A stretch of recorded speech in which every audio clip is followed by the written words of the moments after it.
Boa noite. Estou aqui sem luz, vocês não estranham não, por isso que eu estou aparecendo, mas sejam todos bem-vindos para o nosso estudo das obras de Manuel Filomeno de Miranda, psicografadas por Divaldo Franco. Estamos estudando a série sobre obsessão e nós vamos comentar sobre o sexto livro, que se intitula Loucura e Obsessão. Nós somos um grupo de estudantes da doutrina espírita e do Evangelho e nos reunimos aqui para refletir juntos sobre os ensinamentos do livro. Inicialmente, nós queremos agradecer a participação de todos que estão aqui conosco ao vivo e também aqueles que vão assistir depois pelo canal do YouTube Leitura de Livros Espíritas, onde publicamos a gravação toda terça, logo após o estudo ao vivo, por volta de 9h30, 21h30. Pedimos que se inscrevam no canal, ativem o sininho e, se gostarem, curtam os vídeos para que o estudo possa ser divulgado para outras pessoas que se interessem nesse assunto. Peço agora que todos desliguem seus microfones para que nós possamos fazer a nossa oração inicial. Para dar início à nossa tarefa de hoje, vamos elevar nossos pensamentos na direção de nosso Pai Celeste e de nosso irmão maior, nosso Mestre Jesus, para pedir que a paz e o amor de Jesus estejam conosco. Senhor, rogamos seu amparo para os propósitos de bem servir. Reunimos aqui para mais um estudo e pedimos seu auxílio. Que o Senhor nos conduza na realização dessa tarefa e que possamos estar receptivos à inspiração dos teus mensageiros. Que os ensinamentos do livro possam iluminar nossos caminhos na jornada evolutiva, facilitando assim a nossa compreensão e a nossa caminhada. Pedimos, enfim, a sua proteção para a realização do nosso estudo, que assim seja, graças a Deus. Então vamos lá, colocar aqui o nosso capítulo 11, começando hoje, é o estudo. O título do capítulo, Técnicas de Libertação. E hoje nós vamos fazer a parte um.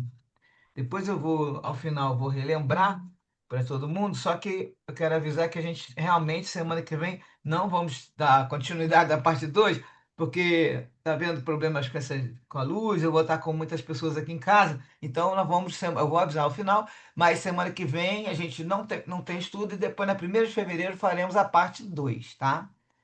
Então vamos aqui pegar no início do capítulo, que é Empédocles, que é o nome do pai do Carlos, aquele que tinha que foi já, a mãe dele foi lá, Dona Catarina, foi lá no centro pedir ajuda, e ela é católica, e ela até chegou sem graça e tudo, e a emerenciana, né, a benfeitora da casa, falou que ia ajudar, coisa e tal. O Carlos não foi, porque ele ficou em casa, que ele tem várias deficiências, e aí ela falou, vai para casa e nós vamos começar o trabalho. E que agora nós estamos vendo o Miranda e o Bezerra indo para casa de Carlos, onde ele mora com a sua mãe.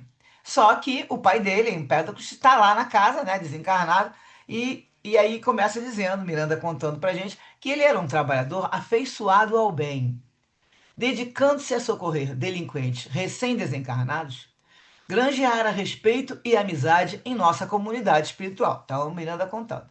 Quando no corpo físico fora honrado e cumpridor dos deveres, deixando pegadas dignas de ser seguidas pelo filho, caso a enfermidade traiçoeira não lhe houvesse impossibilitado de avançar conscientemente, galgando os degraus da escada do progresso. E aí, uma primeira observação que fizeram foi que, assim, para a gente prestar atenção, que o processo de evolução consciente é quando nós reconhecemos que precisamos nos esforçar para vencer as nossas etapas de libertação, para poder evoluir no caso. E no caso dele, de caso, ele não está com essa consciência, ele não faria uma evolução consciente, porque ele está afetado a parte, especialmente a parte de pensamento, né? A parte psicológica dele. Então, a gente, quando está com a evolução consciente, nós temos essa vontade de nos esforçar para vencer as etapas de libertação né, com conhecimento nos libertando. Em seguida, é necessário avançar. Então, você que tem que vontade, mas também tem que avançar, vencendo os desafios e ultrapassando os obstáculos. E aí termina a observação. Continuando o texto, Miranda fala que o seu pai dele, Empédocles, né?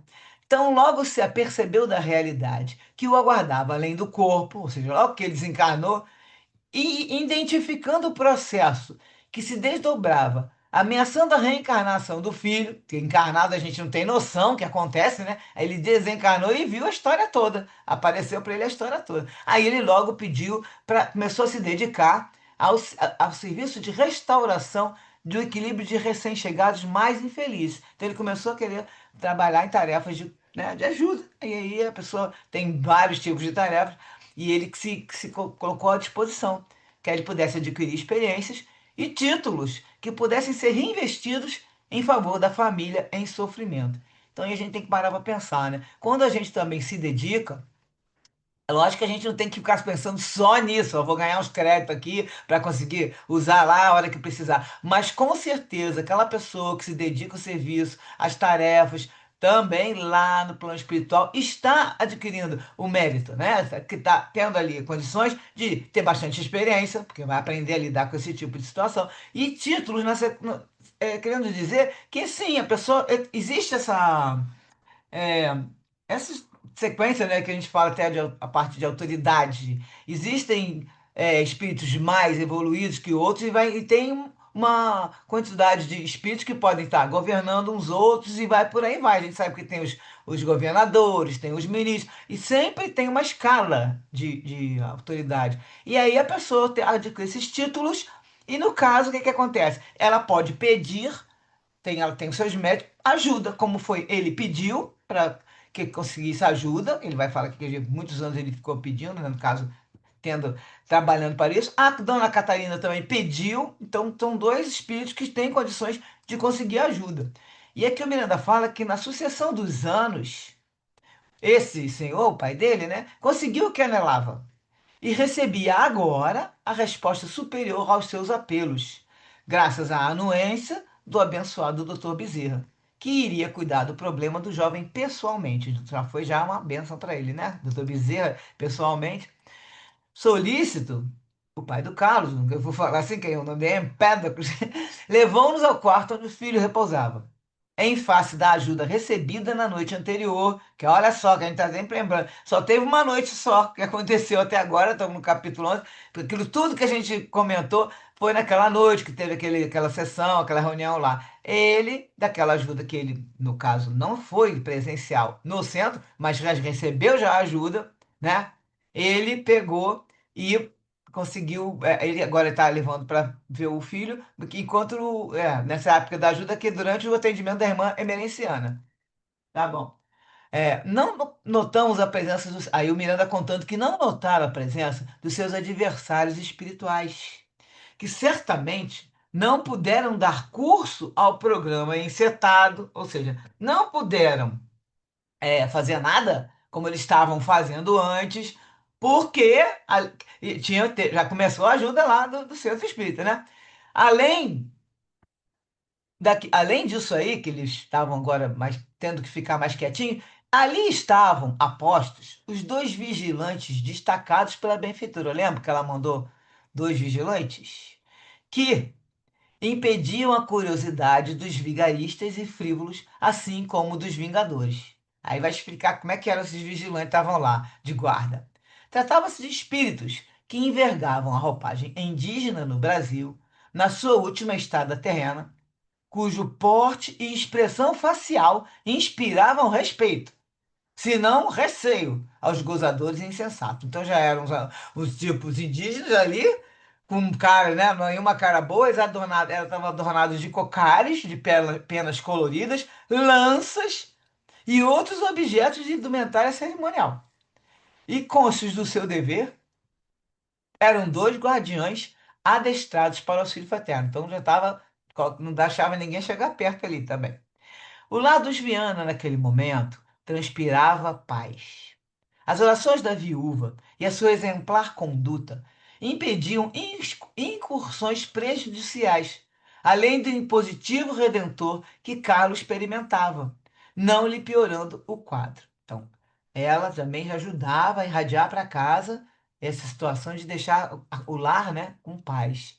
A escala dos valores, aí o Miranda fala assim, olha só, a escala dos valores morais aqui é muito considerada, aqui do lado de lá, né?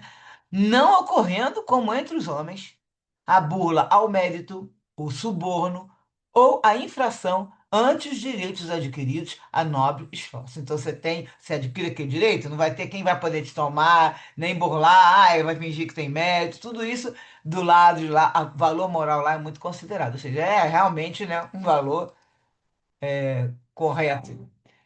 A ação correta se desdobra por meios certos, sem conexões viciosas ou desvirtuamento da finalidade. Então, sempre vai ser da maneira correta.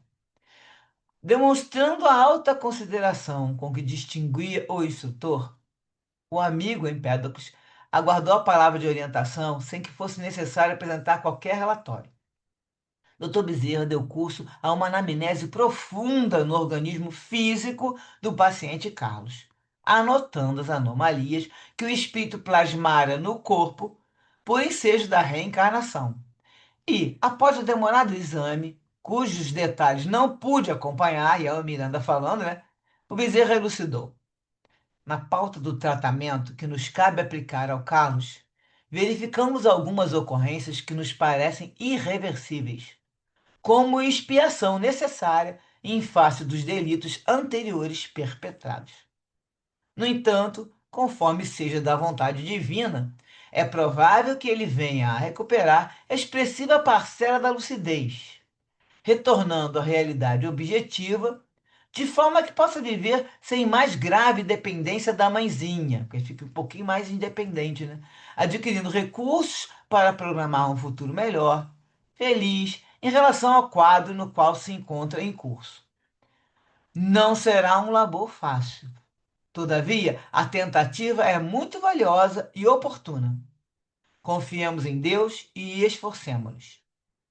Aí o pai dele, né, do Carlos, fala, eu não esperava, é que o Bezerra estava falando com ele, né, também. Ele fala, não esperava tanto, concordou comovido.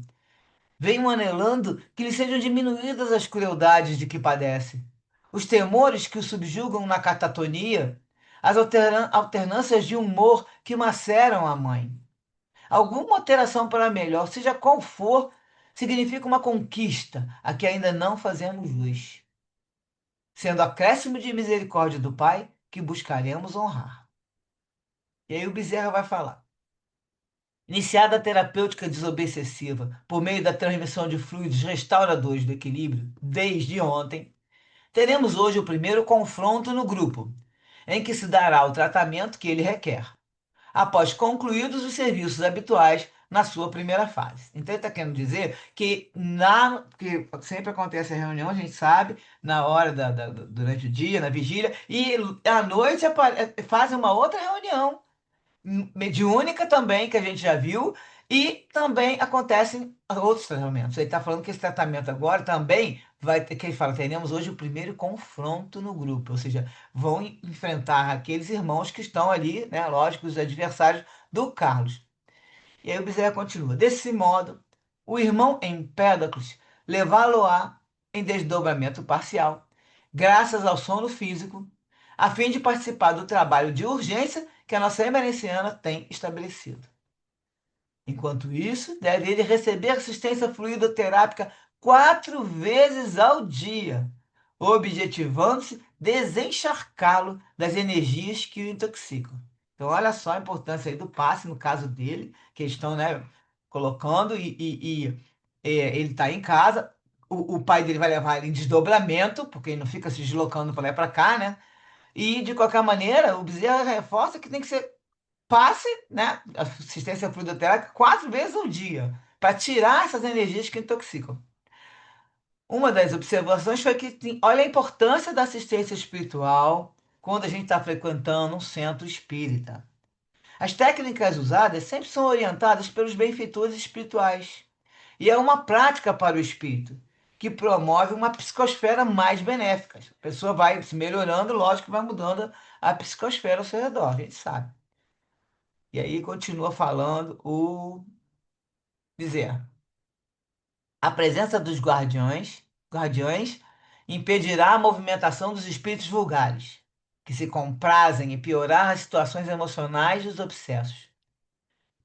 E aí, aí o Miranda fala que eles paravam para sair, quando Dona Catarina se acercou do esposo, desdobrada pelo sono, Deixa eu ver aqui quem tá falando aqui para tirar o som.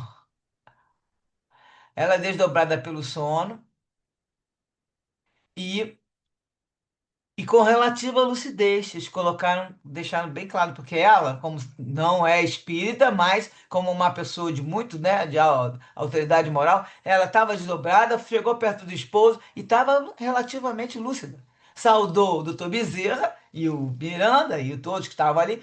O marido apresentou ela com efusão de júbilo, explicando-lhe a respeito da nossa presença, no caso Miranda está falando, especialmente para atender o Carlos. Ela exclamou, de acordo com a sua formação religiosa, que é católica, né? Ela falou: Ah, devem ser anjos que vêm atraídos pelas nossas preces. Louvado seja Deus. E o benfeitor sorriu, Bezerra compassivo, e redarguiu: Somos, sim, teus irmãos, trabalhando para adquirir a angelitude, quanto tu mesma, através dos tempos largos que nos aguardam. Mais importante do que os nossos títulos de merecimento, que não os temos, né? São as tuas preces e a confiança em Deus, que agora passam a receber a resposta em forma de socorro. Socorro. E a senhora sorriu feliz e agradeceu. E aí Miranda fala que tinham outros deveres que aguardavam, eles seguiram outro rumo. Aqui está organizando para sair e fazer o desdobramento do Carlos para ir para o centro, que vai ter atividade por lá. Desse pedacinho temos referências quando fala que o Bezerra fala que verificou algumas ocorrências que parecem irreversíveis, porque são expiações do Carlos, necessárias em face dos delitos que ele praticou antigamente, na outra existência. Nós vamos ver a referência do céu e inferno. E eu trago aqui do texto da primeira edição da FEAL, a primeira tradução da primeira edição, porque existe um conflito aí na quarta da tradução do Céu e Inferno, que não é da original, tem umas mudanças, os capítulos e os textos foram tirados, mudou um pouquinho, você estudando profundamente, você vê que mudou um pouquinho o sentido, então eu trouxe aqui o que a gente tem no texto original, o primeiro livro de Céu e Inferno que Kardec escreveu, que está lá, inclusive, num local lá já guardado, e aí traduziram esse, a FEAL traduziu esse primeiro livro, essa primeira edição. Na apresentação, tem dizendo que o que Deus exige, nós já comentamos algumas vezes isso, né? O que Deus exige para pôr fim aos sofrimentos é o arrependimento, a expiação e a reparação. São as três condições para pagar os traços de uma falta cometida e as suas consequências.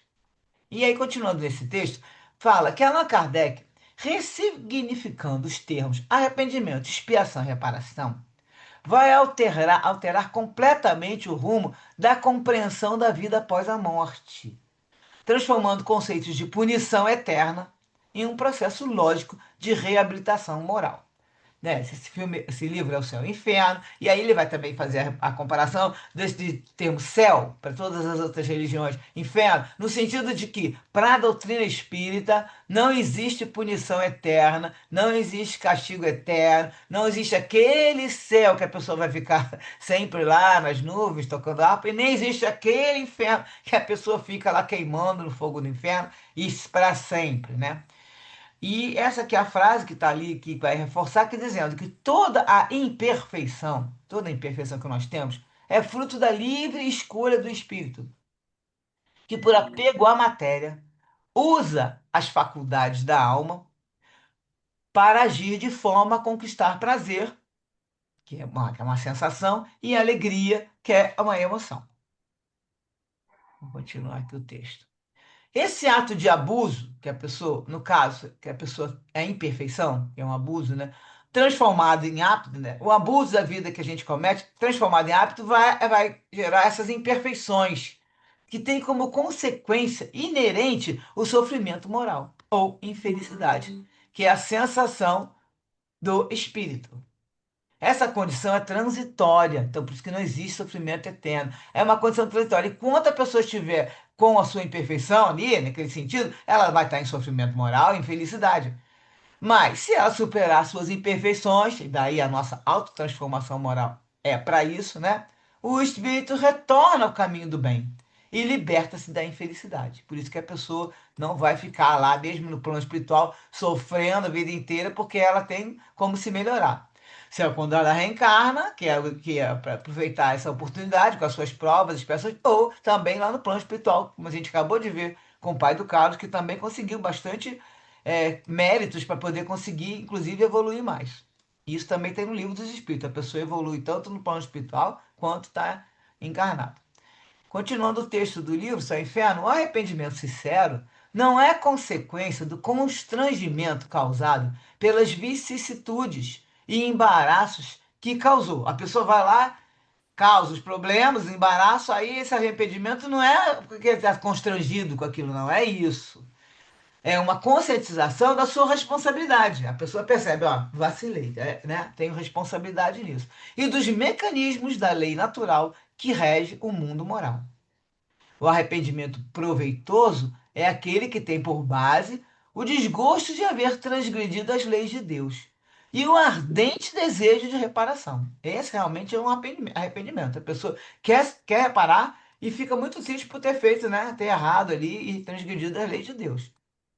Em seguida, Kardec ressignifica o termo expiação, não como uma imposição divina de sofrimentos e torturas físicas, mas como um instrumento, não, nem disso, não como imposição divina de sofrimentos e torturas físicas como instrumento para arrancar a submissão da criatura oprimida, não é para oprimir nem fazer tortura.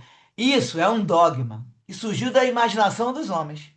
Na teoria espírita, a expiação ocorre depois do arrependimento, pois, consciente de sua imperfeição e da lei da escolha das provas, o espírito vai escolher os desafios que enfrentará nas vidas seguintes com o objetivo de conquistar por seu esforço, não é recebendo graça de Deus, né? E nem esperando que Jesus venha te salvar, é por seu esforço, um aperfeiçoamento sério e efetivo.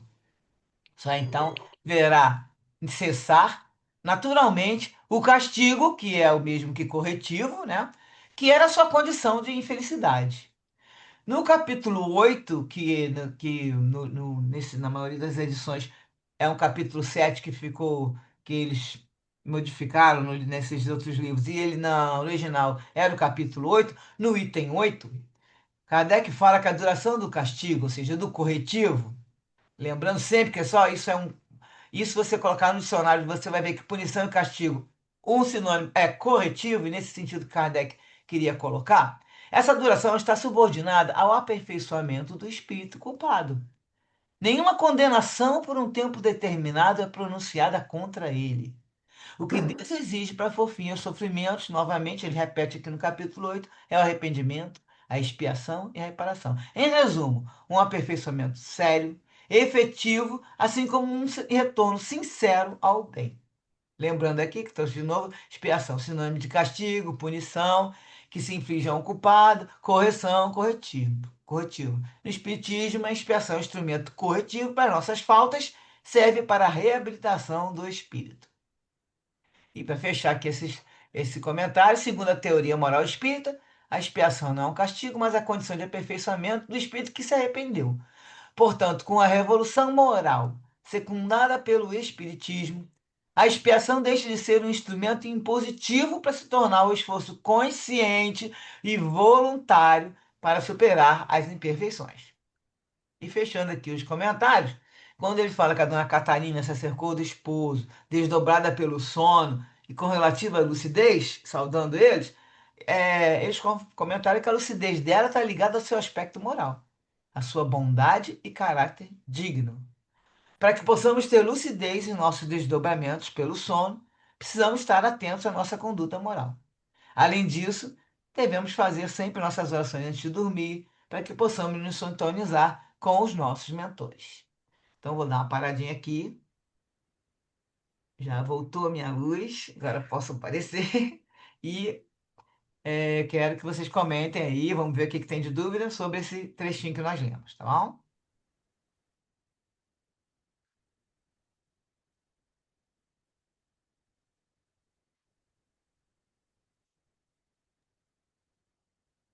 Coisa interessante no início da sua leitura, né? Quando o personagem fala, né, lá no mundo espiritual, que ele escolhe trabalho, atividade que ele vai exercer para ajudar naquilo que ele sentiu, né, necessidade. Eu achei muito legal, porque lá na congregação a gente sabe dessas, a gente escuta essas histórias sobre as preces, né? E se fala muito disso no mundo espiritual, né? É, é como você disse, ninguém vai ficar tocando harpa, né? Lá no céu. Todos têm necessidade. Todos que eu digo assim, quando o irmão se recupera, que ele já está numa condição espiritual favorável para isso, a primeira coisa que eles têm vontade de fazer é trabalhar, é fazer uma atividade para que ele se sinta útil, aquilo faz bem para o seu espírito, para o seu desenvolvimento. Então, Miranda ele confirma isso no livro quando ele conta, né, essa história. E eu acho que tem muito a ver com isso mesmo, porque a gente sente necessidade, né, de ser útil, de fazer alguma coisa pelo próximo, fazer alguma coisa. Quando você está na casa de alguém, você visita a casa de alguém, por exemplo, a primeira coisa que você pensa, né, normalmente, né, normalmente a gente pensa assim, ah, vou te ajudar a lavar a louça, fazer alguma coisa, né, para até para demonstrar uma gratidão por aquela gentileza, do convite, de você estar ali hospedada. Então, é mais ou menos nesse sentido de você ser útil e assim você se desenvolver, melhorar. Existem muitas questões, né, na vida espiritual. É como se diz assim, não é parecida com a vida material, né? A gente não tem o corpo, então nesse aspecto você tem uma dificuldade ou uma facilidade, dependendo do seu desenvolvimento, o que você fez aqui no mundo material, porque aqui vai refletir o que você vai viver lá, né? A gente não vai mudar da noite para o dia, não vai ter transformação milagrosa. Nós vamos para o mundo espiritual com os sentimentos, todos as suas, os seus conflitos, as suas dores, a gente vai para o mundo espiritual com tudo isso. Não vai ter uma varinha mágica que vai transformar isso em nada. As coisas não vão acabar. Você tem que desenvolver e melhorar. O ideal seria, enquanto estiver no mundo material, no plano material, porque é aqui foi para cá que a gente veio com essa intenção, né, de fazer essa transformação, mas a gente sabe que não é fácil, porque quando a gente vem para a matéria que a gente vai disputar, né, entre aspas, né, os enfrentamentos, né, a gente vai encarar tudo aquilo que a gente precisa, é que a gente vê a dificuldade que é, porque quando a gente está lá, lá no plano espiritual, a gente está numa fase já, naquela fase de recuperação, numa fase de aprendizado, todos estão mais ou menos na mesma sintonia, então não existe conflito, realmente é no mundo material que a gente vai encarar todos os desafios. Então, quando a gente está aqui, o ideal é que a gente se prepare para quando a gente é, é, é, desencarnar, quando a gente desencarnar, a gente desencarnar bem, né? Como diz o Divaldo. Então, assim, gente, eu achei esse trecho muito interessante, me remeteu a esse trabalho lá da congregação, das preces, né? Porque confirma mesmo que a vontade, se que a pessoa, o espírito, ele se recupera, a primeira coisa que eles querem é fazer alguma coisa de útil, né? E sempre tem muito trabalho, né? Tem aqui, não é só aquele trabalho braçal, né, gente? De dinheiro, de ganhar dinheiro, não. É aquele trabalho lá, aquele trabalho voluntário que a gente faz, né? Que já é aquele trabalho desinteressado, porque esse trabalho realmente, ele nos faz muito bem, né? Quando a gente vai para a congregação, né, Sultane? Tudo fica do lado de fora, né? A gente esquece tudo e lá dentro a gente parece que a gente está num outro plano, né? E é tão bom, faz tão bem pra gente. É isso. É isso mesmo. E você falou, eu lembrei também das psicografias que são lidas, né, lá na congregação. Sempre eles falam que vão trabalhar, ou que já estão trabalhando, que estão estudando. A alegria quando o Espírito escreve, passei tanto tempo assim, agora estou aqui até vendo, trabalhando, estudando. Então, você percebe que é como você falou assim, a gente é a mesma coisa, a gente não vai mudar do jeito que é, vamos desencarnar, continuar sendo a mesma pessoa, com os mesmos jeitos. Agora, o pessoal gosta de falar, não, não é tão igual que falam nos livros. Bom, é o que eu sempre falo. A gente vai ler, já tá falando isso aqui. Vamos ler tudo e a gente filtra o que acha de melhor. Porque eu parto do seguinte princípio. Lendo esses livros do Miranda, que muita gente não gosta, que é só Kardec, né? Kardec naquela época, não, qualquer outro livro. Agora, então, hoje em dia, o que tem de história, falando dos livros do Chico, do Emmanuel, do André Luiz, do próprio Miranda. Tudo que eles falam agora está contestado. Então, assim, tipo, nenhum espírito fala tudo. É bom, eu vou partir do seguinte princípio. Tudo que nós estamos vendo aqui, seja lá o que for, a gente já viu isso tudo. Chega lá, o máximo que vai acontecer, uma ou outra surpresa muito pequena, porque a gente já viu de tudo. Aqui tem tudo quanto é tipo de experiência que eles contam pra gente que a gente fica assustada. Ah, não existe isso lá, só vou saber quando chegar lá. Agora, eu não fico vivendo em função disso. A gente sabe que nós temos que fazer, como a Carla falou, o melhor aqui. Só que foi muito legal quando o pai do Carlos fala que logo que ele saiu e viu que estava, né? Fala, logo se percebeu da realidade. Quando ele desencarnou, ele deve ter, ele é um homem bom, sempre foi um homem digno. Ele logo já entrou em contato e já viu, caramba, a quantidade de espíritos que estão obsediando meu filho. A minha mulher está sofrendo. E com essa situação, diz aqui que ele passou. Assim, quando viu que a reencarnação dele estava assim, porque, se eu não me engano, o rapaz tinha menos de 15 anos quando o pai faleceu. Eu não lembro mais. Eu sei que ele começou a piorar muito na época da adolescência, né? Novinho já começou a ficar esquisito, mas o pai.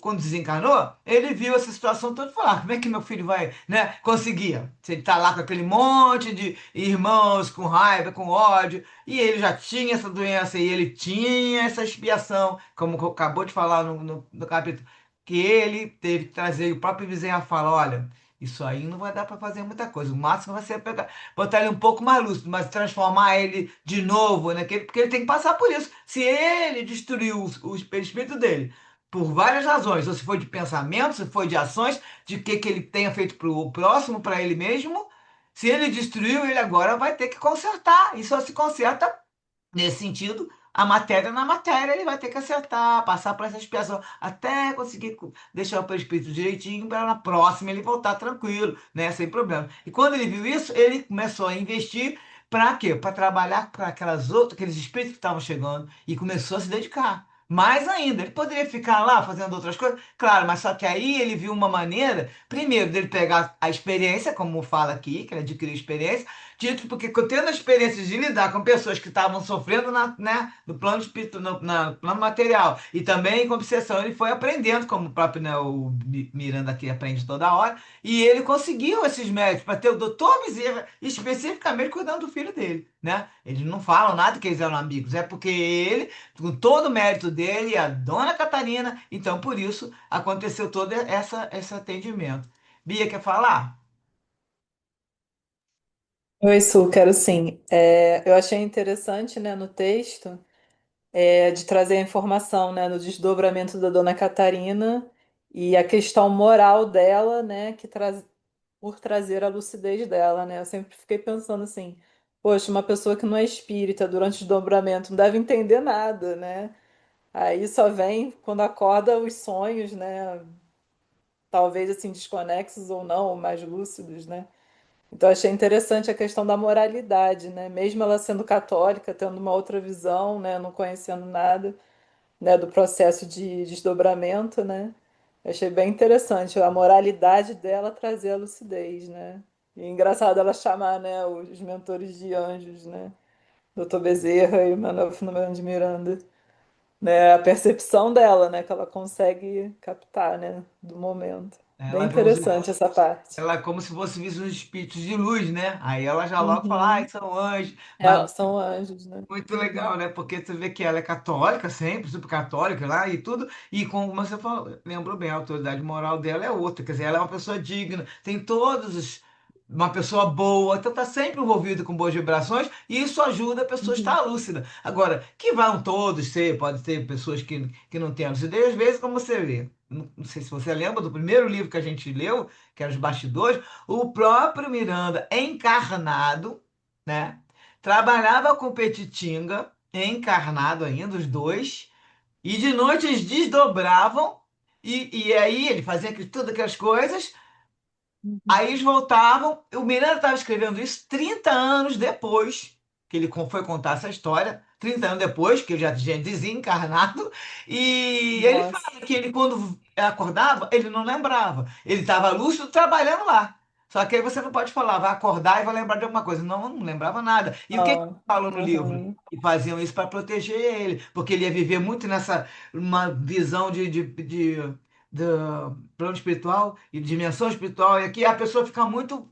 É o que o pessoal fala também, que o próprio É. Chico Xavier às vezes sofria disso, de estar muito lá e cá, e aí não é bom para a pessoa, a sua própria evolução sua, a consciência, a lucidez do dia a dia, aí eles protegem, a pessoa não lembra. Então ela pode ter acordado. Às vezes a mente da pessoa nem comporta, né, todas as Exatamente. informações que recebeu no plano espiritual, né? Tem um caso Também. dela, que ela, como você falou, como é que ela vai interpretar? Aí tudo bem, ela pode Uhum. acordar lembrando que sou eu com o marido. Pronto. Mas não Uhum. vai saber que estavam lá, que estão cuidando do filho, entendeu? Sim. Muito legal, mas Aham.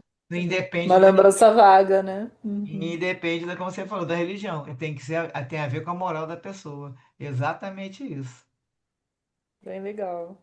Obrigada, Su. Uhum. Ah, e aqui a gente lembra sempre que o Miranda está falando que os valores morais no plano, na dimensão espiritual é outra coisa. Não é igual aqui, pro fulano tem valor moral. Ele tem um bom valor moral às vezes para uma parte, mas na outra ele já dá uma burlada. Que aí, como é que mede essa escala, né? Aqui a escala deveria ser a mesma, mas as pessoas às vezes avaliam e algumas pessoas podem ser muito boas em umas partes, mas às vezes ela faz uma coisinha fora da bacia, no outro lugar, e você olhar no geral, ela não tá tudo certinho. Ela não, nunca mentiu, ou não mente, ou faz tudo correto e na lei. Não, aí tem uma outra coisa que nós todos somos aqui imperfeitos, como falamos lá, né? Todos imperfeitos, e no caso estamos aqui para melhorar. Aí, para ser uma pessoa com, nossa, super autoridade moral tem que ser realmente muito trabalhado, às vezes é coisa de a evolução de outras existências. Lembrando sempre que nós aqui estamos na nossa melhor, né? A gente está tendo fé que nós estamos aqui na nossa melhor, porque agora estamos mais conscientes, estamos aprendendo isso tudo, que a gente não sabe na existência passada se a gente estava com algum conhecimento que a gente tem agora. E agora nós estamos cheios já tem vários conhecimentos. É o que eu falei, a gente vai aproveitar isso da melhor maneira possível. Com certeza nós estamos sendo orientados. E daí o que a gente vai aprender depois, né, como foi o pai do Carlos, lá no plano espiritual, é só para a gente vai acrescentar. Por isso que é bom a gente ir adiantando aqui, que chega lá a gente vai, eu lembro, não, eu já vi isso, no livro do Miranda, que a gente, né, do jeito que a gente vai estudando, nós vamos estar mais lúcidos e vamos lembrar depois que estivermos do outro lado lá, para viver a nossa vida lá espiritual, vamos lembrar das coisas que a gente aprendeu aqui.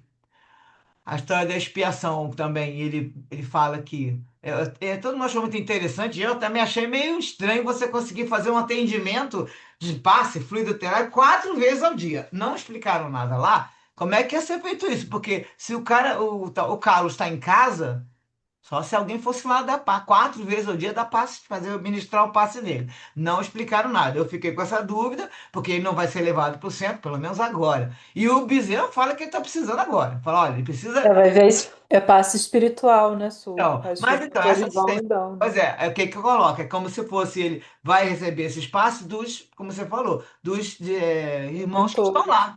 O próprio pai Uhum. pode dar, né? Os ajudantes dele. Então, assim, 4 vezes ao dia, realmente. Porque eles fizeram a importância da assistência espiritual no centro espírita. Então, você tem lá, fisicamente. Só que a gente sabe que a gente sai de lá e continua recebendo assistência espiritual. E é o que tá, que aí a Bia está reforçando aí. 4 vezes ao dia vai ser o quê? Ao longo do dia vai ter sempre o espírito junto dele ajudando e ministrando. Nós vimos várias vezes isso também nos outros livros, né? E aí são essas coisas que são os comentários de agora. Vou, Maria da Glória, Dona Glória, fale para nós. Tudo bem? Oi. É. Não, falando do passe que vocês estão dizendo, é a irradiação. Quando nós pedimos qualquer, qualquer local, né? Pode ser igreja católica, qualquer local, por alguém, não é só naquele momento que a pessoa recebe ajuda. Dependendo do caso, dependendo do merecimento, há uma continuidade. Então, você vê, ele precisa de 4 vezes ao dia. Então, ou foi designado um amigo espiritual para ficar, para vir um deles 4 vezes ao dia, ou 4 deles aparecem no momento que podem, eu vou dar ali um passe e depois volta para a função. Foi assim que eu entendi. Eu pensei também mais ou menos isso, que alguém vai aparecer lá, mas e já que o Bezerra, né, fez lá a receita médica 4 vezes ao dia, aí eles vão se organizar. Mas na hora, quando falou isso, porque eu digo mais por causa do comentário da live, que eles parece que eles estavam querendo dizer que lá é essa vida, ida ao centro espírita que é importante, como assim, ele receberia mais assistência quando ele fosse no centro, não ficou muito claro. Eu entendi justamente como a Glória falou, que ele vai receber, como a Bia também reforçou, o passe em casa e vai continuar em casa, porque ele não vai, pelo menos que eu lembro, depois eu até reli o livro todo, até o final, ele não vai poder ficar indo ao centro no início. Depois ele vai, no final do livro a gente vai ver ele indo, que já vai ter melhorado bastante. Só que é aquele lance. Ele está recebendo. É como a Glória falou, lá na congregação a gente faz orações de irradiação. Nesse momento a pessoa está, nós estamos ali enviando o passe que a gente, né, nessa vibração de energia, a pessoa está recebendo, de alguma maneira, com certeza lá.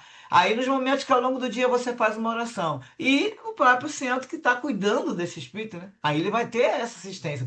É isso aí, ou é um espírito que vai lá 4 vezes ao dia, ou quatro, e o próprio pai. Eu acredito até que o próprio pai vai ficar, que já que ele tem essa autoridade aí já de muito tempo de trabalho, pode ser até que o próprio pai. Mas nada disso foi falado lá, não.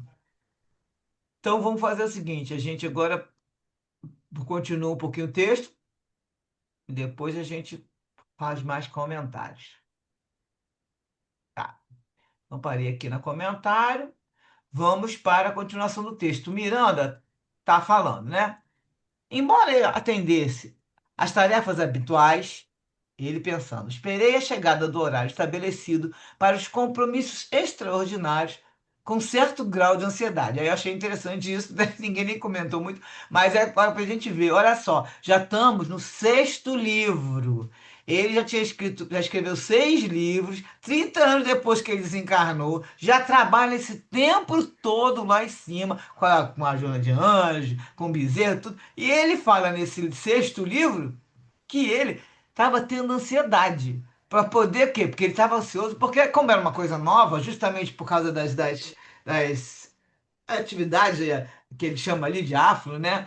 Que ele vai trabalhando. E ele vê que ele tinha um certo grau de ansiedade, porque ele queria colher dados que esclarecessem com mais segurança a respeito das terapêuticas desobsessivas, especialmente administrada pela sábia irmã Merenciana, porque ainda não mostrou o que acontece, tá? Entendeu? Então, no sentido que ele tá vendo que o negócio é bem diferente. Aí ele ficou ansioso, porque bom, vai ter o nosso compromisso de madrugada, ele estava ali, esperou a chegada com ansiedade. E agora ele vai ter ele mesmo vai fazer um comentário interessante sobre isso. Ele fala: a virtude da paciência se adquire com vigilância moral e disciplina mental, que são fatores de harmonia para o ser. Então, ele mesmo está falando dele, que ainda não tem a virtude da paciência. E como é que se adquire? Com a vigilância moral e disciplina mental. Vamos comentar isso já já. Aí continua. O fato de estarmos em ação socorrista num tempo religioso com as suas características próprias espicaçava-nos a dele, né? Ainda mais o interesse pela pesquisa, observação, diálogo e demorada meditação. Reconhecíamos a nossa imensa ignorância acerca de tantos acontecimentos, especialmente naquela área onde agora trabalhamos com afinco. E continua falando. Confúcio afirmou com muita justeza: estudar e observar. Peraí, deixa eu botar aqui para ver se eu descubro.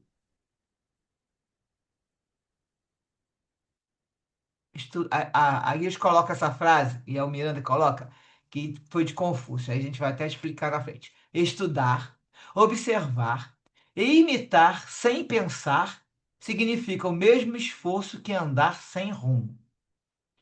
Tudo quanto verdadeiramente sabemos é justo saber que sabemos, mas o que não sabemos, cumpre-nos saber que o não sabemos. Nisto reside a sabedoria. E aí, essa frase aqui, que eu sempre gosto de fazer, é o seguinte: eu olho essas frases que eles falam, aí eu vou lá ver se é isso mesmo. Porque o Miranda está falando de uma maneira, e aí a Palhaça falou, afirmou com justeza, eu falei, vamos ver se foi isso mesmo que afirmou. Joguei lá na internet e achei. Que a frase, essa aí, essa frase que eu botei, é uma variação do pensamento clássico de Confúcio sobre o equilíbrio entre aprendizado técnico e a reflexão crítica. Porque ele fala, vou estudar, observar e imitar sem pensar. Então eu vou lá, olho, mas fico imitando. Então é a mesma coisa que eu andar sem rumo, então eu não vou aprender nada, né? Então ele fala que é um equilíbrio entre o aprendizado técnico e a reflexão crítica, frequentemente citada como aprender ou estudar, porque aí tem os dois termos, sem pensar, é trabalho perdido ou esforço vão. E pensar sem aprender ou estudar é perigoso. Essa que seria a verdadeira frase que estava ligada para Confúcio. Essa máxima enfatiza a importância do equilíbrio entre a aquisição de conhecimento, que seria estudar, observar, até imitar, e a reflexão crítica, pensar. Temos que fazer isso tudo, mas temos que pensar, não podemos engolir o que está vindo de fora para dentro, né? Estamos aqui, inclusive, com esse estudo todo, refletindo sobre o estudo. E aí se coloca aqui também para completar essa observação. Apenas observar ou imitar sem um pensamento profundo e reflexível não leva a uma compreensão verdadeira, sendo, portanto, inútil ou trabalho perdido. Então, voltando aqui que o Miranda está falando, Confúcio falou isso, para não ficar, né? Tem que ter a reflexão. Continuando, ele fala: tínhamos dimensão do que não sabíamos e não nos envergonhamos de confessá-lo. Daí nos esforçamos por aprender e pensar, adquirindo conhecimento que leva à sabedoria. Então ele agora fecha porque ele está pensando realmente. Ele está pensando que ele não entende bem daquilo, quer aprender e não tinha vergonha de falar. E isso, mas nisso está um pouco a ansiedade dele, né? Aí ele continua falando agora que na hora combinada lá, comparecemos ao núcleo religioso, doutor Bezerra e nós a ele, sempre que a gente sabe que ele usa esse jeito, né? Nós outros e nós. A correria era grande em ambos os lados da vida. Espíritos especializados nos trabalhos que ali se desenvolviam postavam-se pelos arredores externos da casa precatando de algum assalto de entidades perturbadoras. A gente já viu isso várias vezes em outros livros, né? Que são sempre os espíritos que estão ali protegendo a casa. Agora nós estamos de madrugada numa reunião que vai acontecer mediúnica no plano espiritual de madrugada. Ou seja, estão todos, os encarnados estão todos em desdobramento. A porta de entrada nesse local, da casa ali, né, porta no caso material e também no espiritual, alguns ex-indígenas brasileiros, em trajes cerimoniais e ex-escravos vestidos a caráter, recepcionavam os membros da organização, a maioria dos quais não se dava conta do socorro recebido. Então, tem pessoas que estão chegando, e aí, lógico, seriam os encarnados, não estão nem dando conta que estão sendo recebendo socorro. Não estão só eles ali, o Carlos, a turma, não. Tem mais aqueles, todos aqueles que foram no centro para receber ajuda, estão vindo aqui. Felinto, aquele amigo deles que estava lá no centro, que agora está ali com eles também de novo, o companheiro destacado pela mentora para assessorar-nos, recebeu-nos com expressões de afeto e conduziu-nos à benfeitora que supervisionava os serviços. Para a emerenciana, né? Depois dos cumprimentos iniciais, percebendo minhas interrogações mudas, ela explicou-nos com solicitude. Ela, lógico que ela pegava logo o que o Miranda está pensando. Dedicamos a noite de hoje a serviços especiais em favor dos consulentes da véspera, cujos compromissos no campo das obsessões são muito expressivos. Também atendemos os hóspedes psíquicos, que seriam os obsessores, de alguns dos nossos frequentadores habituais e necessitados de vária procedência, que nos são trazidos por cooperadores dedicados à assistência direta ou aos que conseguem sensibilizar. Então, as pessoas pedem por eles, vão lá, levam em desdobramento, né? e também o desdobramento ou encarnado, e vão também junto os hóspedes psíquicos, que são os desencarnados, os obsessores que estão com eles. Isso, eles fazem isso, ela fala, atendemos para retirando-os da ociosidade, esses espíritos, ou da exploração viciosa aos semelhantes, ainda domiciliados no corpo físico. E aí ela vai explicar. Aplicamos-lhes o choque anímico antes de serem tomadas outras providências. E aí o Miranda já teve uma vez que a gente já falou isso em outro livro antes, agora vai repetir, ele vai falar. Choque anímico? Interroguei admirado. Acho que ele esqueceu da chance que ele perguntou. Mas aí ele vem e conta. A Melissandra vai contar. Não se surpreenda, amigo Miranda. Da mesma forma que na terapia do eletrochoque, aí é no encarnado, aplicadas a pacientes mentais, naquela época tinha muito, que hoje em dia não se usa mais, o eletrochoque, quando a pessoa tinha problemas psiquiátricos.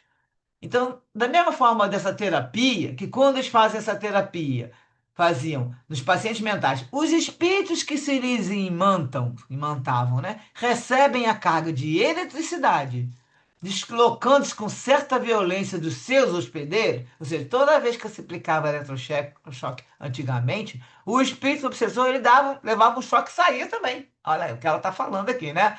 Eles se deslocavam com certa violência, aí ela fala, aqui o aplicamos, que seja um choque, que seria o choque anímico, por meio da psicofonia atormentada, que preferimos utilizar com o nome de incorporação, por parecermos mais compatível com o tipo de tratamento empregado, e colhemos resultados equivalentes. Ele usa o termo incorporação, a gente sabe que um espírito não entra no corpo de outro espírito, seja encarnado, desencarnado, seja o que for, mas eles usam, e várias, né, várias pessoas utilizam também, mas no espiritismo a gente não usa, quer dizer, apesar que o Kardec acho que cita lá alguma vez, algum, não sei qual livro dele ele cita alguma coisa parecida, não lembro mais, depois eu vou até ver isso.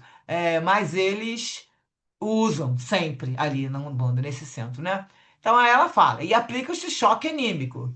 Aí ela continua falando, não ignora o amigo, que do mesmo modo que, pelo perispírito, o médium absorve as energias dos comunicantes espirituais, que, no caso de estarem em sofrimento, perturbação ou desespero, de imediato o experimento melhora no estado geral, por diminuir a carga vibratória prejudicial. A recíproca também é verdadeira. Ou seja, o médium passa essas energias boas para o espírito que está perturbado, desespero, sofrimento, e ele logo dá uma melhora. Ao mesmo tempo, o médium absorve um pouco dessas energias do espírito. E ela continua falando: trazido o espírito rebelde ou malfazejo ao fenômeno da incorporação, o perispírito do médium transmite-lhe alta carga fluídica animal, chamemo-la assim, que bem comandada aturde-o. Falo quebrar algemas, aturde o desencarnado, tá? Falo quebrar algemas e mudar a maneira de pensar. E não se trata de violência, como pode parecer a pessoas precipitadas. É um expediente de emergência para os auxiliar, pois que os nossos propósitos não são os de socorrer apenas as criaturas humanas, sem preocupação com seus acompanhantes espirituais. Que muita gente fala, tem que tirar esse espírito, né? Tira esse espírito de perto de mim, então o espírito é qualquer coisa. E é aqui, e a gente sabe que o Miranda concorda e fala toda hora, que não é para correr só o encarnado, que na maioria das vezes é ele justamente que agora tá de vítima, mas ele que foi o que causou o problema na outra existência. Então não se preocupa só com ele, é com todos, somos todos irmãos, então temos que ajudar também aqueles acompanhantes que ela chama aqui, que seriam os obsessores. A caridade é uma estrada de duas mãos, ida e volta. Após ligeira reflexão, ela parou, voltou a explicar. Consideramos o médium como sendo um imã e os espíritos, em determinada faixa vibratória, na condição de limalhas de ferro, que lhe sofrem a atração e, após se fixarem, permanecem por algum tempo com a imantação de que foram objeto. Então, colou aquele imã, os espíritos, né, os irmãos estão, inclusive desencarnados que estão perturbados, colam no médium, como imã, aí ela vai colocar, acontece isso, mas do mesmo modo, os sofredores, atraídos pela irradiação do médium, absorvem-lhe a energia fluídica, com possibilidade de demorar-se por ela impregnados. sobre essa ação, a teimosia rebelde, a ostensiva maldade e o contínuo ódio diminuem, permitindo que o receio se lhes instale no sentimento, tornando-os maleáveis às orientações e mais acessíveis à condição para o bem. Aí eles ficam mais assim, meio, ai, vamos dizer, mais sim, sentidos, né, com o sentimento afetado, que vai diminuir o ódio, a teimosia, a maldade. E aí permite que tenha um jeito de. Ele tem um receio, ficam meio com medo de continuar fazendo o que estão fazendo, né?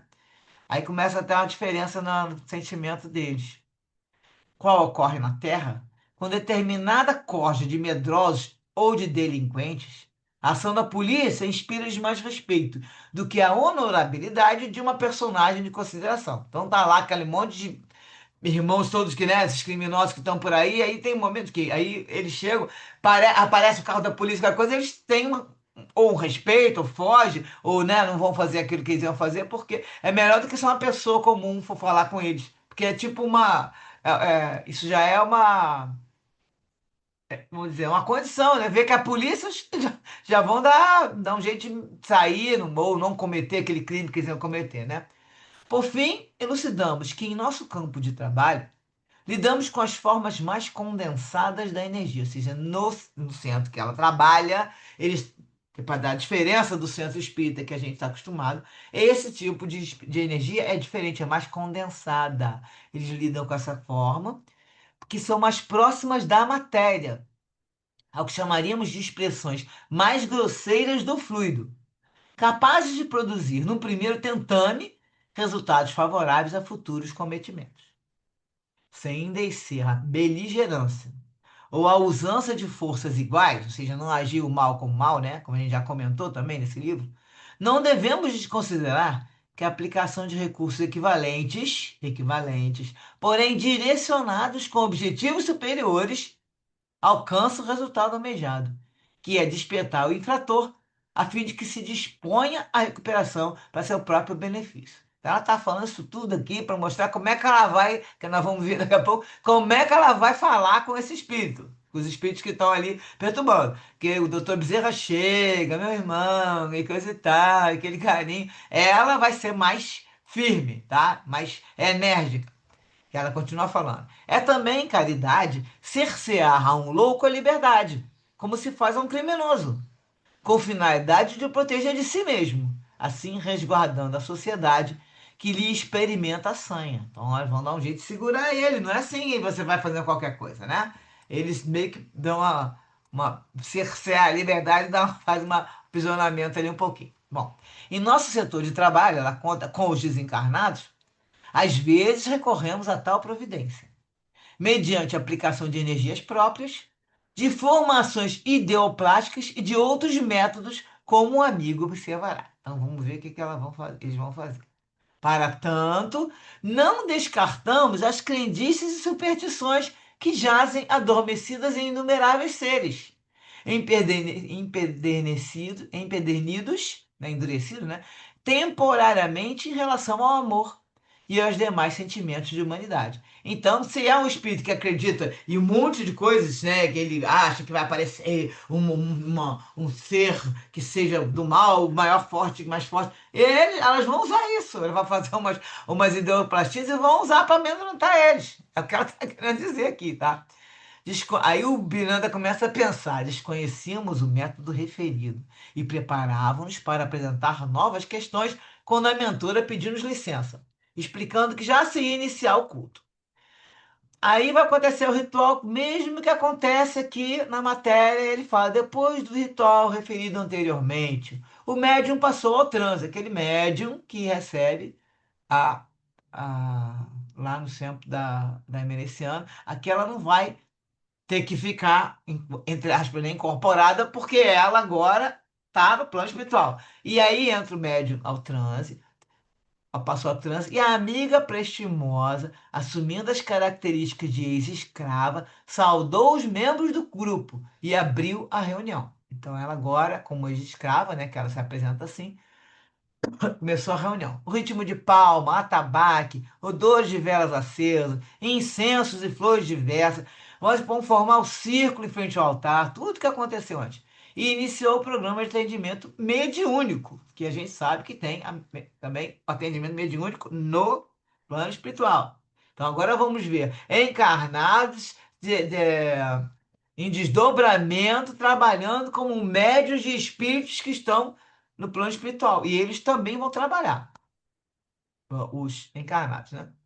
Aí vai seguir a cerimônia externa.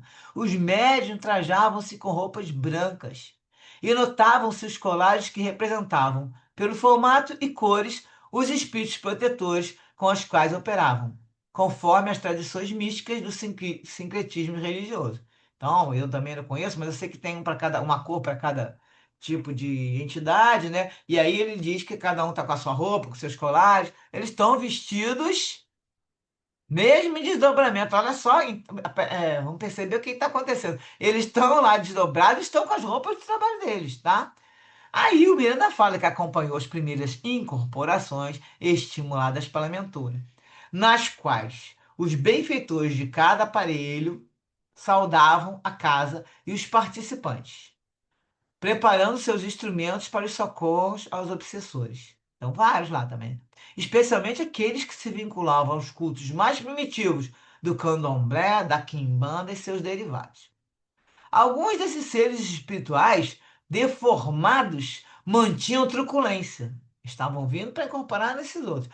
Presunçosos, falando ameaças, retidos pelos prestimosos auxiliares da tarefa. Então, eles foram levados para lá e estão retidos, que se utilizava de uma rede fluídica, impedindo a evasão. Então, eles fizeram uma proteção de uma rede fluídica e prenderam ali esses espíritos que estão causando problemas aos irmãos, né? Encarnados. Usando expressões vis, afirmavam que ali se viam constrangidos, pois que não desejavam estar ali, gritando por direitos que não facultavam aquele a quem submetiam pela violência mais rude. Então, eu não dei esse direito para vocês, e estão lá gritando. Os mais perversos, que exibiam carantonhas apavorantes, atiravam dardos que se diluíam no ar ou arremetiam contra a barreira impeditiva, intentando rompê-la, sem que conseguisse, né? Então, quando estavam tacando, a gente já viu também isso acontecer uma vez, contando e bate lá na barreira e não acontece nada. Os dardos deles se desmancham. E o Miranda fala, era um campo de batalha, onde as forças mentais se enfrentavam. Podíamos perceber alguns Exus, conforme esclarecera Felinto, que iriam experimentar os choques anímicos, liberando-se das pesadas ideoplastias que os transformavam exteriormente, em razão do cultivo malsão das ideias extravagantes e hediondas. Eles foram transformando, foram tendo essas ideias, formando, eu tenho uma cara, aí mostra o rosto, né? Coloca assim, como eles querem fazer um rosto com cabeça grande, olho vermelho, e vai fazendo o que for, eles vão criando isso em ideoplastia, porque eles cultivam essas ideias extravagantes e hediondas. Então, vamos parar o texto do capítulo aqui nesse pedaço, para a gente continuar depois, e agora vamos aos comentários. Bom, a virtude da paciência, que o Miranda falou, né? Se adquire com vigilância moral e disciplina mental, que são fatores de harmonia para o ser. Então, vamos aprender. Vigilância moral se refere a um processo contínuo de autoanálise, autoaperfeiçoamento e atenção consciente aos próprios pensamentos, sentimentos e ações. Vigiai e orai, a gente já falou várias vezes.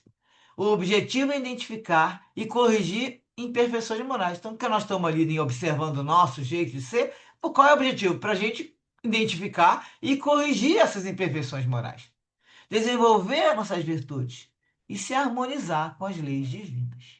E a disciplina mental, que a virtude da paciência também se adquire com a disciplina mental, é o esforço para controlar e elevar o pensamento. Temos que ter essa disciplina. E isso é essencial para a nossa renovação íntima. Focando em pensamentos positivos, estudo, prece e autoconhecimento, pois a mente, sendo um atributo do espírito e um centro de forças, cria nosso ambiente espiritual. Então somos nós, a gente sabe que nós que criamos a psicosfera ao nosso redor, também com essa disciplina mental. Sobre o choque anímico, eles comentaram, trouxeram referência, quando fala ali que eles vão atender os hóspedes psíquicos, né, de alguns frequentadores, que são retirados da ociosidade, da exploração viciosa, aplicado pelo choque anímico. No livro, chama Qualidade na Prática Mediúnica, que é do projeto Manuel Filomeno de Miranda, é um grupo que estuda todos os livros do Miranda lá mesmo na Mansão do Caminho. Esse grupo tem vários livrinhos. Eu não trouxe porque tem várias referências, ele é organizado uma pessoa, tem vários autores. E nesse livro tem esse aqui, Qualidade na Prática Mediúnica, ele tem só sobre choque anímico algumas questões. Na pergunta 92, bem, o que é choque anímico e como funciona terapeuticamente nas reuniões mediúnicas? E a resposta veio. Podemos dizer que toda contribuição energética do médium em transe a favor do espírito comunicante é choque anímico. E eles vão trazer as referências dos livros próprios que nós já estamos estudando. Esse primeiro a gente já estudou. Aí eles colocam, ó, sobre choque anímico, no livro Nas Fronteiras da Loucura, no capítulo 26, Bezerra falou: desejávamos produzir um choque anímico, que era um choque vibratório, em nosso irmão, que estava lá sendo tratado, que chama Ricardo, para colhermos resultados futuros. E aí eles fazem lá o choque anímico, né? Quer dizer, incorpora, faz a psicofonia. E a partir daquele momento, o Ricardo, que era obsessor, passou a experimentar sensações agradáveis. Aqui se desacostumaram, porque quando eles ficam anos e anos e anos lá com essa energia do mal, do ódio, da vingança, eles, aí que eu falei, se acostumou, desacostumou. Aí leva aquele negócio que como se fosse um alívio no coração. E aí ele explica o mergulho nos fluidos salutares do médium Jonas. Isso é o Bezerra que está falando no livro Fronteira da Loucura. Esse mergulho, o médium Jonas, propiciou-lhe uma rápida desintoxicação, modificando ali no Ricardo, por um momento, embora a densa psicosfera que se situava. Então causou um alívio nele. No livro Trilhas da Libertação, que nós ainda vamos estudar, e aqui eles colocam como referência, o capítulo A Luta Prossegue, também vão falar de choque anímico. Tem uma comunicação física, e está tendo esse texto. Na comunicação física, o corpo do médium como veículo, o perispírito do médium encarnado absorve parte dessa energia cristalizada, diminuindo-a no espírito. E ele, por sua vez, receberá um choque do fluido animal do instrumento, do encarnado, que tem a finalidade de abalar as camadas sucessivas das ideias absorvidas e nele condensadas. Quando o espírito de baixo teor mental se comunica, mesmo que não seja convenientemente atendido, o referido choque do fluido animal produz-lhe alteração vibratória, melhorando-lhe a condição psíquica e predispondo a próximo despertamento. Então ele vai ter uma diferença tá no pensamento e ele às vezes desperta ali, né? Muitas vezes consegue ter uma lucidez melhor. No caso daqueles que tiveram. Aí uma observação nesse livro, né? No caso daqueles que tiveram desencarnação violenta, como suicidas, assassinados, acidentados, em guerras, por serem portadores de altas doses de energia vital, eles descarregam parte delas no médium, que as absorve com pesadas cargas de mal-estar, de indisposição e até mesmo de pequenos distúrbios, para logo eliminá-las, beneficiando o comunicante que se sente melhor. Lógico que o médico vai ficar ali trabalhando, terminando a reunião, ele já está se melhorando, ou se for necessário, recebe até um auxílio do grupo, mas a gente sabe que ele vai eliminar essa carga que ele recebeu, né? E aí termina aqui, eu não sei quem está falando nesse livro, se é o Bezerra, que eu peguei só o pedacinho que eles citaram, no Trilhos da Libertação, se é o Bezerra ou se é o Miranda, mas ele continua dizendo que, eis porque a mediunidade dignificada é sempre veículo de amor e caridade, porta de renovação e escada de ascensão para o seu possuidor. A incorporação, em face da imantação magnética de ambos os perispíritos, impede o paciente, que é o espírito, de fugir ao esclarecimento, nele produzindo uma forma de controle que não pode evitar com facilidade. Então ele fica meio que ele colado, é a história do imã que falou antes, né? Ali malha puxando, o imã puxou e ele ali não pode fugir do esclarecimento. Ele vai ter que escutar alguma coisa, né? E não pode fugir desse controle ali, ele não foge com facilidade. Nesse mesmo livro, ele vai citar outra pergunta, 93, livro Qualidade da Prática Mediúnica. À luz do que vimos sobre o choque anímico E sabendo que esse fenômeno representa a contribuição terapêutica do médium de transe, quais os parâmetros de qualidade que podem ser estabelecidos para avaliar a sua eficiência? E aí a resposta do grupo é: primeiro, a constatação de alívio dos sofrimentos dos espíritos que sofrem dores. E aí o espírito está dizendo que está sentindo dor física. Aí é lá o pensamento dele, a dor moral também. E outros que se apresentam depauperados, abatidos. Então você vai ter um alívio disso aí, desse sofrimento. A incorporação para esses funciona à semelhança de um tônico, uma transfusão de sangue, como se o médium, no transe, ao receber o espírito, estivesse a lhe aplicar um passe restaurador de forças.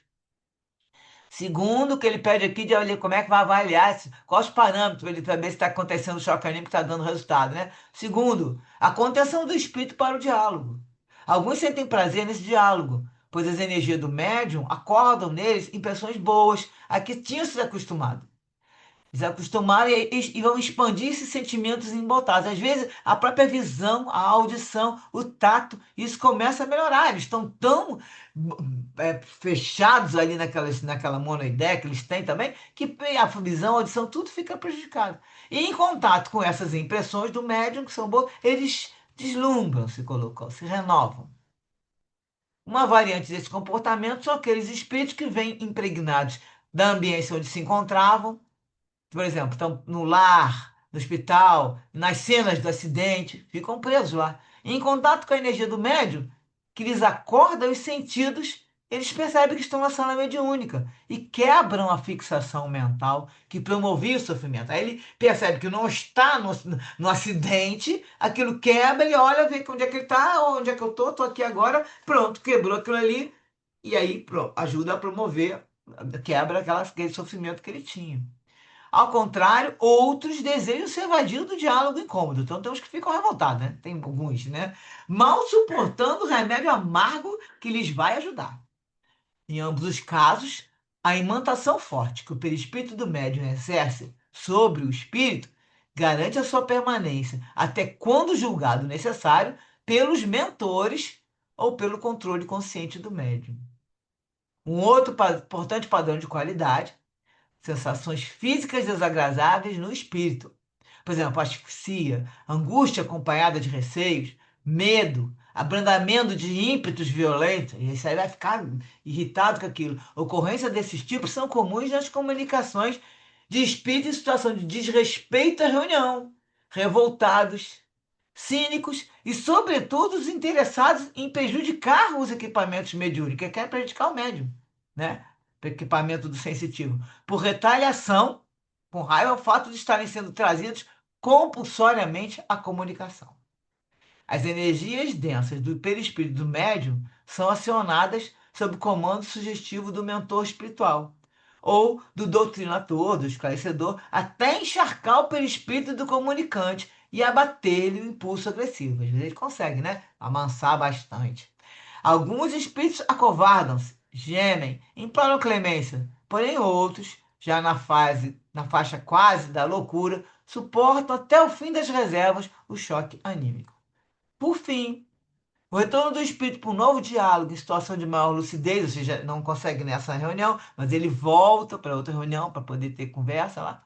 E quando estiver numa situação melhor, que aí agora ele vai ter um pouquinho, dar uma claridade na mente, aí na próxima ele está com um pouco mais de lucidez. Isso aí é uma outra, mostrando que o choque anímico deu resultado. Como o choque anímico tem um efeito retardado, à semelhança de alguns medicamentos, cujos benefícios só aparecem no organismo depois, somente numa sessão posterior, o doutrinador pode constatar-lhe os resultados. Algumas vezes, o espírito sai do contato magnético do médium com a única intenção de voltar para o seu hospedeiro, sua vítima. Porque algumas vezes eles conseguem. Tá lá, eu vou embora, não foge, que se a pessoa não estiver se protegendo, né? E em outros casos, o resultado é diferente. Como um balão esvaziado, ele tomba desfalecido, dorme e sonha. Faz uma catarse do inconsciente, ao cabo da qual passa a assumir um comportamento íntimo, controvertido e paradoxal. Revolta-se contra a interferência, mas ao mesmo tempo reflexões novas, trazendo argumentos e ideias que lhe alcançaram antes associam essa constatação do poder de Deus e das forças do bem. Então, tudo pode acontecer, o espírito pode continuar revoltado, pode ficar mais, aí se render, né? Ficar resignado. Ele dá a entender que tudo acontece aqui. Nesse conflito, aí no caso, se esse espírito aqui se fica mais mansinho, né? Esse conflito ele é trazido para uma nova incorporação mediúnica, um novo choque fluídico, ao qual tende a se apresentar mais lúcido, conciliador. E aí a gente consegue ajudar melhor, né?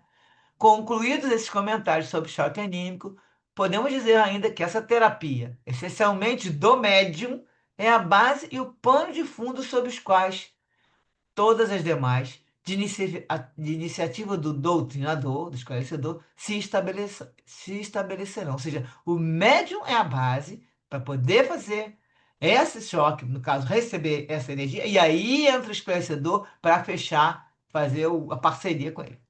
Nos comentários falou que no choque anímico, o fluido animal do médium causa um despertamento na entidade que está parada no tempo, presa a uma única ideia. Assim, o desencarnado pode perceber as vantagens maiores, como a paz, o amparo que necessita, o alimento e o repouso a tanta fadiga. Que aí eles vão falar, né? Os esclarecedores falam, mas meu filho, é para você melhorar, e aí vê que essa vida que você está tendo, e vem com aquela conversa que eles vêm para amparar o espírito. Então, hoje a gente termina esse capítulo desse trecho.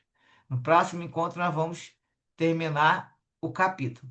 Já vou avisar e vou reforçar no final que semana que vem, no dia 27, a gente vai ter que deixar o estudo de lado mesmo, porque eu já teve esse problema da luz, e aí eu vou ter mais gente aqui na minha casa, que é férias, né? Férias de neto, e aí eu achei melhor a gente deixar para fazer na primeira terça de fevereiro, fechar esse capítulo, porque infelizmente vai ficar muito confuso aqui eu trabalhando aqui com os outros, né? As crianças, meus netinhos estão lá deitados vendo filme, e aí eu fico mais tranquila, tá bom? Então, no próximo semana a gente fecha o capítulo. Agora vocês vão fazer os comentários e tirar as dúvidas aí para a gente fechar. Já tem temos uns 10 minutinhos.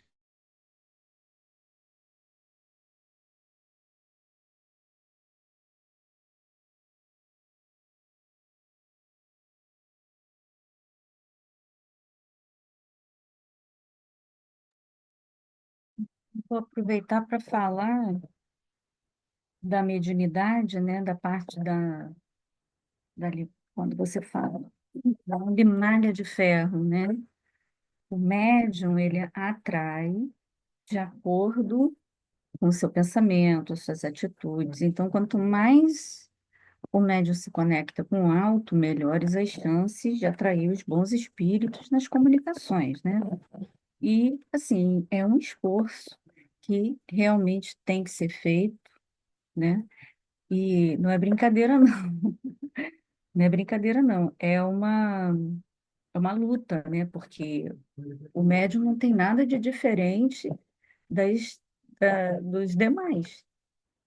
A única, vamos dizer assim, a única diferença é que existe um canal mais sensível por conta de sua necessidade ser muito maior de se melhorar. Então, a luta interna que o médium tem que travar para se transformar, né, é muito grande, né? Então, esse compromisso, ele é, ele é muito maior. Agora, também não precisa ser visto com esse peso, né? Eu falo assim, mas a gente tem que reconhecer, escorreguei, aconteceu um problema, tive um problema, deslizei no meu comportamento. Começa de novo, porque a gente está aqui para tentativa e erro, até a gente acertar. A gente não vai acertar tudo numa encarnação, né? Mas o nosso esforço tem que ser muito grande nesse sentido. Aí eu lembrei, existem na internet existem diversos canais, né? Que você pode assistir e que eles trazem essa leveza, mostram essa leveza, né? Que são os canais de comédia espírita, né?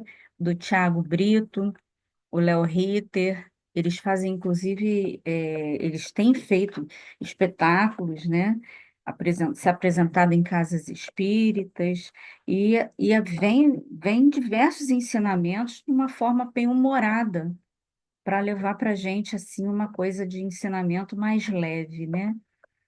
Tem também o canal Amigos da Luz, né? Que eles, inclusive, nesse momento, estão fazendo uma campanha de ajuda financeira para eles continuarem no ar, né? E depois eu vou colocar na descrição do vídeo o link para quem puder ajudar, né? Verificar as informações. Tem também umas meninas que aparecem agora para mim lá no Instagram, do Espiritizando.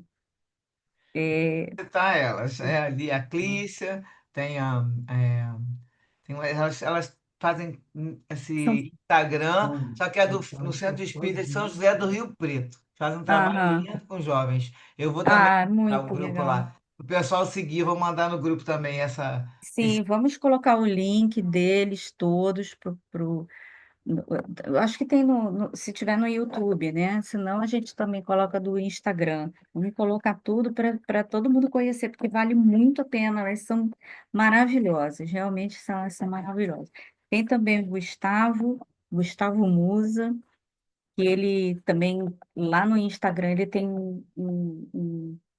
os vídeos dele sempre instrutivos, super rápidos, muito alegres, de forma muito tranquila para explicar o livro dos espíritos, vários temas polêmicos, né?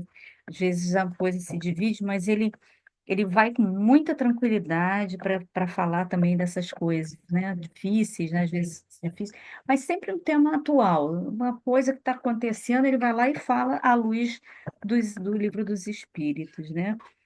Tem o Elias Moraes no canal Fronteiras do Pensamento Espírita, com várias aulas sobre os livros da codificação. E olha, até eu estou assistindo muito, que eu acho muito legal também, que é o Bruno Cabral, que é o humor cristão gospel. Aparece ele com o Diabinho, né? O Diabinho tentando o encarnado, né? E aí ele vai e fala um negócio, faz um desafio, o encarnado vai, responde para ele com inteligência, e o Diabinho fala assim, aí você me quebra. Gente, é eu vi sensacional. também isso, também. É sensacional. É Esses muito divertido, muito para os jovens, engraçado. né? Tá atraindo os jovens também para É poder claro, isso, levar, como você gente. falou, uma leveza. Porque se não É fosse. uma comunicação que vai para atrair. É espetacular.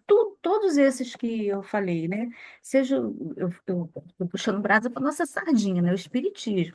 Mas tem lá o pessoal gospel também que está fazendo umas coisas assim muito legais também, que está atraindo a juventude. Então, é isso que eu queria falar, porque agora também já estourou o nosso tempo, mas eu queria falar muito disso, porque a gente tem que levar a vida com leveza.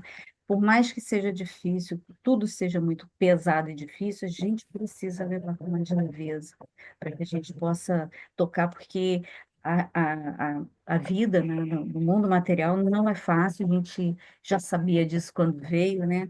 Mas a gente pode ajudar a fazer com que essa caminhada seja menos dolorosa, né? E esse pedaço aqui que que complementaram com esse livro do pessoal lá do Projeto Manuel Flamengo de Miranda, é interessante porque tem bastante. Por exemplo, você não vê explicação sobre choque anímico no livro dos médiuns, como está explicado nesse livro.